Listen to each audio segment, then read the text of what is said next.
Right now, One Piece is supposed to be showing us Loki's flashback, but somehow the all attention has shifted to the Rock's pirate. Since we know that Rock's story ends at the God Valley, it's pretty likely the story is going to lead us there soon. So in this video, I thought I'd get ahead of things and talk a bit about God Valley first. The biggest mystery surrounding this incident is pretty obvious. God Valley literally vanished. Today, the world government used something called the Mother Flame, developed by Vegapunk, to completely erase the Lulusia kingdom. But 38 years ago, when the God Valley incident happened, Vegapunk was still just a researcher at MATS, and the Mother Flame hasn't been completed yet. So at that point, the world government probably couldn't have used any ancient weapons. So the question is, what kind of power did they use to wipe out God Valley itself? That's what I want to dig into in this video, and the key hint lies in the particular Japanese expression. As always, this channel looks at One Piece from the Japanese language perspective. If you want the latest chapter breakdowns, stay tuned here. And for more in-depth theories, check out the Dusk channel. And if you are looking for the deeper discussion, come join us on Patreon. Each platform offers a different angle, so I hope you enjoy whichever one fits you best. Alright, let's get into the main topic. This is what Sengoku said he talked about God Valley. そして実際にゴッドバレーは跡形もなく消えているんだ。And in fact, God Valley vanished without a trace. That phrase, vanished without a trace, has only ever been used in very specific situations in the series. And that's when they are talking about weapons powerful enough to completely wipe out an entire island. One example, fresh in everyone's memory, is the destruction of the Lulusia kingdom, the one that Imu ordered to be erased. That likely done by activating one of the ancient weapons the world government has, using something called Mother Flame, a fuel created by Vegapunk. Another time we saw this kind of destruction was in Skypiea, when Enel's Arc Maxim wiped out Angel Island. Maxim could generate clouds, and Enel used this lightning to supercharge it, turning it into a massive weapon of destruction. So when Sengoku said God Valley vanished without a trace, he might be hinting that something like those some devastating weapons was used there too. So based on all this, I think the weapon that destroyed the God Valley might be connected to the Enel Arc Maxim, the one he used to wipe out Angel Island. 8 years ago, Enel destroyed his homeland, Bulka, and then took over as the so-called God of Skypiea. After that, he used the native Skypians as lover and spent 6 years building Maxim. Now, here's the biggest mystery. Something Enel himself said. I'm quite familiar with how to build a ship's power system. That implies he fully understood how Maxim worked. But the question is, how did he get the knowledge in the first place? Here's the interesting part. Enel's home, Bulka, has the exact same name as the ancient city on the moon that we saw in the cover stories, so it's likely that the moon technology was brought down to Sky Island Bulka at some point. And among that tech were the blueprint for Arc Maxim. And there's one more crucial detail. When Enel built Maxim, he used a very specific material, gold. He already has the power to produce infinite lightning, but he needed something that could mechanically conduct and transmit that power.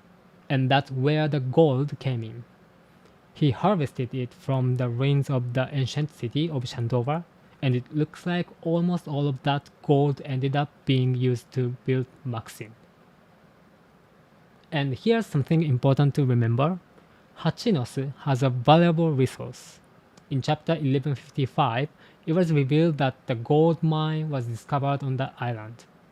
So if you think about it, gold is exactly what Enel used to build Arc Maxim, That means it might be possible to create a similar kind of weapon using the gold from Hachinosu. Rocks already knew about the Imu's existence, which suggests he was familiar with knowledge from 800 years ago. So it wouldn't be surprising if he also knew about the technology behind Maxim, technology that likely came from the city on the moon. In fact, you can even spot something that looks like that on the mirror in Nelbuff. In other words, Rocks might plan to use the Hachino's gold to build a new weapon, something on the same level as Maxim. Now, the current flashback takes place 48 years ago, which gives us a 10 years window before the God Valley incident.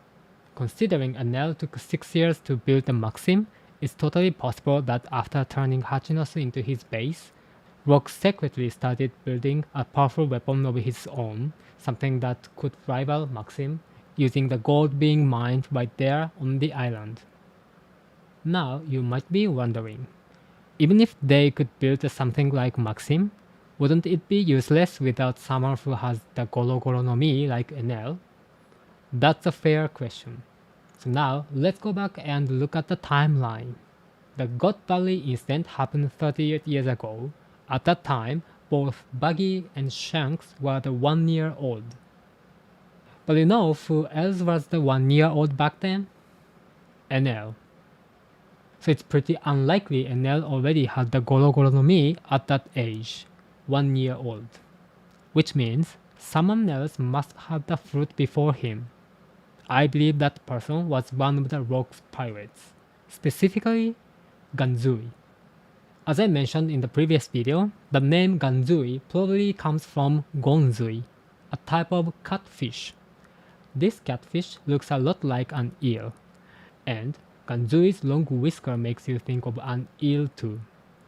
And some eels, like electric eels, can generate up to 600 volts of electricity to hunt or defend themselves. Now look at Ganzui's most distinct feature, that full-body golden armor he always wears. If he really had the Goro Goro no Mi before Enel, it makes perfect sense. Just like Enel, maybe he wore that golden armor to escape or conduct electricity in an emergency. And it's no coincidence that he is the one who mentioned the existence of the gold mine in Hachinosu. That line was probably very intentional. So here's the theory. Rocks was planning to use Ganzui's lightning powers along that massive gold supply to create a weapon similar to Maxim. With that, he would have the power to rule the world even more firmly. But all of that collapsed when he was defeated by Gorp. After the fall of Rocks, I think Ganzui used the Maxim-like ship to escape from God Valley and ended up in the Sky Islands. That place would later be known as Bulka. That probably means he went from God Valley to the land where the god lives. And he probably died there, and the fruit eventually made its way to Enel. And Ganzui's body? It may have been recovered later by Moria when he came to Sky Island. Let's go back to that phrase we talked about earlier. Completely vanished without that phrase. There's actually one more time it's being used in the series. That's when Crocodile was explaining the ancient weapon Pluton. Which makes me think maybe the Maxim, the ship that completely wiped out Angel Island, shares some of the same technology as Pluton. We already know Pluton is a battleship that originally built in Water 7, but now, apparently, it's stored underground in Wano Kuni. But why Wano Kuni? Probably for the same reason Maxim needed gold. Pluton might require gold to function too. And since Wano Kuni was once called the Land of Gold, it would be in the perfect place to hide and power up a weapon like that. So then the big question is, who actually built Pluton? I believe it was the giant known as Galeida. They probably completed the bulk of the battleship in Water 7, but for the final touches, which needed a huge amount of gold, they have to transport it to Wano Kuni. And here's the kicker. Remember those giant skeletons we saw on Onigashima? right next to Wano Kuni. I think those were the remains of one of the Galeila giants who helped transport Pluton to Wano Kuni. It all ties together. And Iceberg, knowing this history, probably named his shipbuilding company Galeila, in honor of those giants who once built Pluton. By the way, I explained the spelling difference between Galeela and Galeila in another video already, so if you are curious about that part, go check that one out too. But when you think about it this way, one big question comes up. If Iceberg saw the ancient weapon as dangerous, why would he name his company after the group of giants who supposedly built one of them? When Tom showed the blueprints for Pluton to Frankie and Iceberg, their reaction was full of shock. Frankie even wondered if it was really something a human could build. That kind of reaction suggests maybe it wasn't built by humans in the first place, but by the giants. That would explain a lot. And now, Iceberg has come up with the plan to literally make the entire island Water 7 float. If, like we discussed earlier, Pluton and Enel's Maxim share the same underlying technology, then likely Pluton also had the ability to float. So Iceberg, inspired by the blueprints of Pluton, may have wanted to take the same technology and instead of using it as a weapon, use it to protect Water 7 from Aqua Laguna, the island's greatest threat. That's probably why he chose to name his company after the legendary builders of Pluton, the Galeila Giants. Almost as a tribute to their craftsmanship, but for more a peaceful purpose. And on top of that, Harold recognized this group called Galeila as legendary warriors from myth.